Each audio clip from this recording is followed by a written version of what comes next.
ওসমান হাদির জীবন নিয়ে শঙ্কা প্রকাশ করে জামায়াত ইসলামীর আমির ডাক্তার শফিকুর রহমান বলেছেন, হাদির ওপর হামলার ঘটনায় সারা দেশের মানুষ যেখানে সমব্যথী সেখানে সিএসির বক্তব্যে আমরা ক্ষুব্ধ। এ সময় এমন বক্তব্যের ব্যাখ্যা চান তিনি। সন্ধ্যায় জাতীয় প্রেস ক্লাবে বাংলাদেশ জামায়াত ইসলামী ঢাকা মহানগরী দক্ষিণের উদ্যোগে আয়োজিত মহান বিজয় দিবস উপলক্ষে আলোচনা সভায় তিনি এসব মন্তব্য করেন। সিএসির মতো গুরুত্বপূর্ণ জায়গায় বসে দায়িত্ব জ্ঞানহীন আচরণ না করার অনুরোধ জানান জামায়াতের আমির। এ সময় তরুণ বিপ্লবীরা আহত হওয়ার আগেই সরকারকে নিরাপত্তা নিশ্চিতের দাবি জানান তিনি।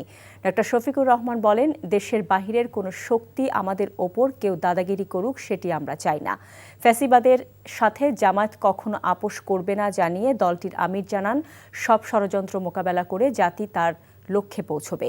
এ সময় ফ্যাসিবাদ মোকাবেলায় সবাইকে ঐক্যবদ্ধ থাকার আহ্বান জানান জামায়াত আমির। নির্বাচন কমিশনের প্রধান তিনি একটি বক্তব্য রেখেছেন, জাতি তার এই বক্তব্যকে মোটেই ভালোভাবে গ্রহণ করেন। আমরা জাতিকে সুসংবাদ দিচ্ছি, সবাইকে নিয়ে আমরা ইনশাআল্লাহ ঐক্যবদ্ধ জাতি করব।